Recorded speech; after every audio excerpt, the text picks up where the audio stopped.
Hello everyone. हम life processes में first part photosynthesis already discuss कर चुके हैं। हमने डिस्कस किया था दैट फोटोसिंथेसिस में डार्क एंड लाइट फेज होती है। डार्क फेज क्लोरोप्लास्ट के ग्रेना में होती है। In this process sun energy trap होती है by the chlorophyll and water molecules का ब्रेक डाउन होता है, that's called photolysis. So photolysis की प्रोसेस में ऑक्सीजन रिलीज हो जाती है एनवायरनमेंट में एंड रिस्ट थिंग्स कन्वर्ट हो जाती हैं, that is electron and proton into ATP and NADPH and ये एज अ एनर्जी स्टोर्ड हो जाता है। Then next phase is the dark phase. Dark phase को डार्क फेज इसलिए कहते हैं बिकॉज इस फेज में सनलाइट का यूज़ नहीं होता है एंड ये प्रोसेस होती है स्ट्रोमा में। Now in this process ATP and NADPH को यूटिलाइज करके कार्बन डाइऑक्साइड को रिड्यूस कर दिया जाता है इनटू ग्लूकोज और कार्बोहाइड्रेट। नाउ हमने अभी जस्ट पढ़ा है या डिस्कस किया कि ग्लूकोज सिंथेसाइज करते हैं प्लांट, बट प्लांट ग्लूकोज के फॉर्म में स्टोर नहीं करते हैं फूड मटेरियल को। ये फूड मटेरियल को स्टोर करते हैं in form of starch. But why this thing happens? It's very obvious reason. Like जब भी आपके घर में फूड मटेरियल एक्स्ट्रा हो जाता है सो आप उसको एक कंटेनर में पैक करते हैं एंड उस कंटेनर को आप अपने फ्रिज में रख के डोर क्लोज कर देते हैं सो दैट उसका स्पॉइलेज ना हो। सो प्लांट्स में जो ग्लूकोज सिंथेसाइज होता है it is soluble in water and water में सॉल्युबल होने की वजह से ये ईजिली प्लाज्मा मेम्ब्रेन से स्केप कर सकता है and that can not be stored. So plant भी क्या करते हैं, इस ग्लूकोज को कन्वर्ट कर देते हैं स्टार्च में। स्टार्च वाटर में सॉल्युबल नहीं है और ये कभी भी प्लाज्मा मेम्ब्रेन से स्केप नहीं करता है and in this way they can store their food material for the long time. So autotrophic nutrition is already over. अब हमें डिस्कस करना है heterotrophic nutrition. So heterotrophic nutrition, in this type of nutrition the organism is depend on other organism for their food material as they cannot synthesize their food material, that's why इनको दूसरों पे depend होना होता है अपनी food requirement के लिए। Heterotrophic nutrition 3 types का होता है, parasitic, saprophytic and holozoic nutrition. Parasitic nutrition. So in parasitic nutrition the parasite organism they live on the other, they live inside or outside. If they are living inside we call them endoparasite and if they live outside these are called exoparasite और जिस पे ये live कर रहे होते हैं उसको हम host कहते हैं। सो होस्ट हमेशा हार्म्ड होता है एंड जो पैरासाइट होते हैं they always get benefit, means host को हमेशा नुकसान होगा एंड जो पैरासाइट है उसको हमेशा बेनिफिट ही होगा। For example Leach. लीच ये एक पैरासाइट है, एक्टो पैरासाइट है जो आपकी स्किन पे कभी भी अटैच हो जाता है एंड देन इट शक योर ब्लड। आपने अपनी मर्जी से अपना ब्लड नहीं दिया है, उन्होंने विदाउट योर परमिशन आपका ब्लड लिया है, right. Second thing, one plant is also, it lives on the other plant and take their nutrients, that is Cuscuta reflexa. Second is saprophytic nutrition. So saprophytes are those animal which grow on dead and decaying matter. So ये dead things पे grow करते हैं और अपना food material उन्हीं से derive करते हैं। फॉर एग्ज़ाम्पल अगैरिकस या मशरूम। मशरूम काऊ डंग पे ग्रो करता है and cow dung already dead है। कई बार आपने नोटिस किया होगा कि पिकल्स पे या आपके ब्रेड पे वाइट या लाइट ग्रीन कलर के थ्रेड्स ग्रो कर जाते हैं। These threads are fungus. Fungus always grow on the dead thing. Third is the holozoic nutrition. In holozoic nutrition the organism take complex food and ये complex food digest होता है उसकी body में with the help of enzymes and then simple form में break हो जाता है and ये सिंपल फॉर्म एब्जॉर्ब हो जाती है by the cell and then utilise कर ली जाती है। सो इस टाइप ऑफ न्यूट्रिशन को हम होलोजोइक न्यूट्रिशन कहते हैं। होलोजोइक न्यूट्रिशन में डिफरेंट स्टेप्स होती हैं. The first one is called ingestion. Taking food inside is called ingestion. Second, digestion. The breakdown of food by the enzyme is called digestion. The third one is absorption. The digested food absorbed by the cell. The next, assimilation. The utilization or mixing of these nutrients by the cell is called assimilation. And the removal of waste material is called egestion. To understand this process, now let's consider. Now suppose करिए कि आप food particle हैं and आपके जो teacher हैं वो हैं enzyme. सो जब डे 1 होता है आपका फर्स्ट डे स्कूल में, सो आप स्कूल में एंटर करते हैं एंड क्लासरूम में एंटर करते हैं. That means ingestion. Taking food inside, आपका इंजेशन हो गया बिकॉज आप फूड हैं इस वक्त. देन फर्स्ट बेल होती है एंड आपकी क्लास टीचर आती हैं. Class teacher is enzyme.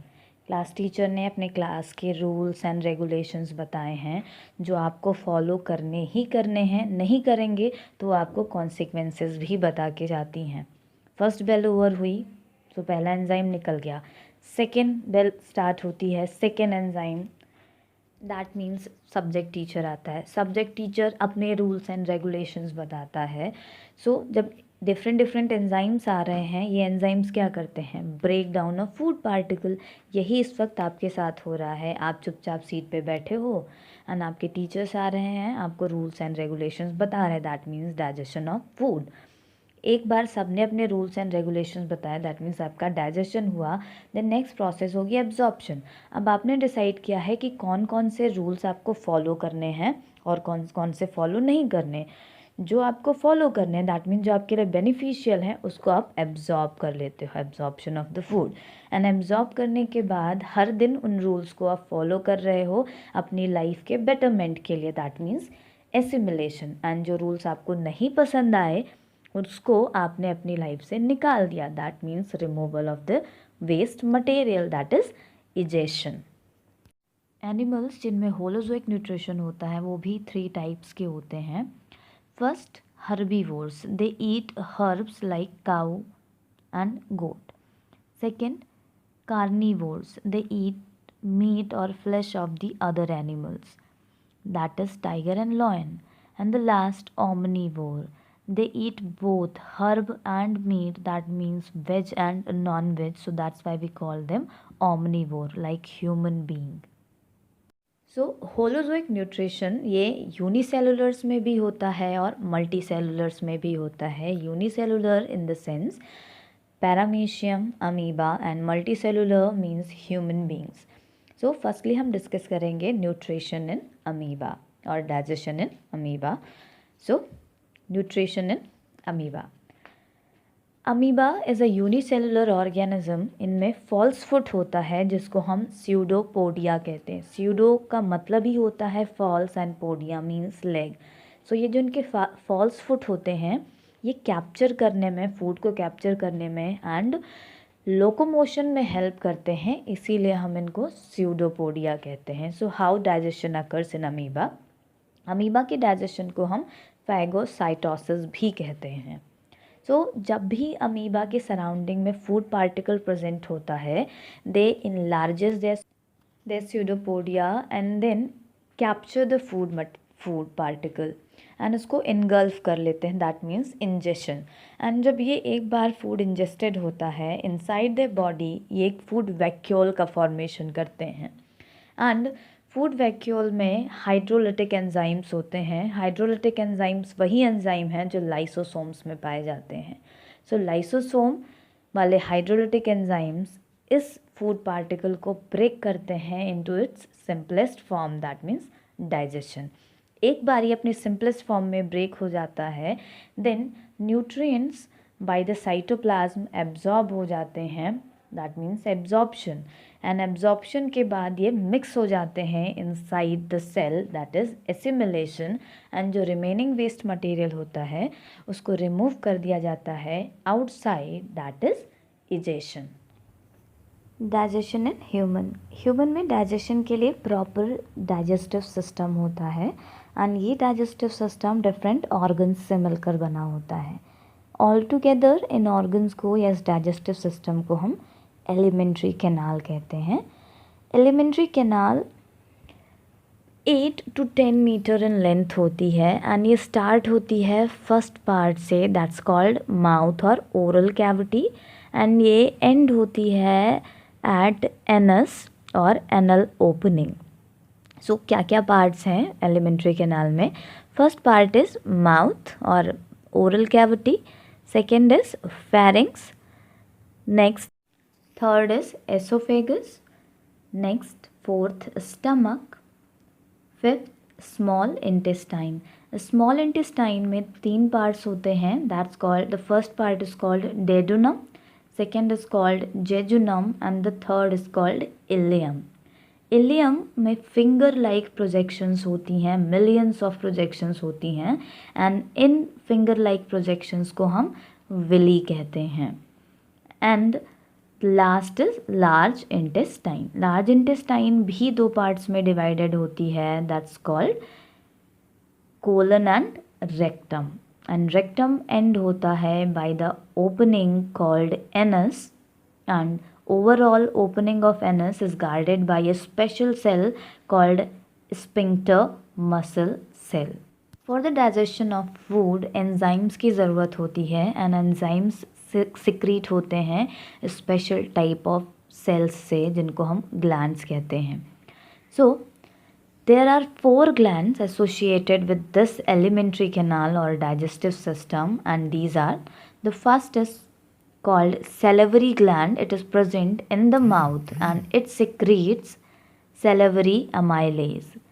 Second, digestive gland. There are 3 types of digestive glands inside the stomach: zymogen, parietal and mucus. They secretes HCl, propepsin and mucus. The next is liver. Liver, it secretes bile juice, and the last is pancreas. Pancreas secretes pancreatic juice which contains trypsin and chymotrypsin, lipase, etc. enzymes. Now, liver and pancreas, they open together by a common opening in the first part of small intestine, that is duodenum. So food का digestion कैसे होता है, कैसे absorption होता है, and egestion कैसे होता है, ये सारा हम डिस्कस करेंगे नेक्स्ट वीडियो में।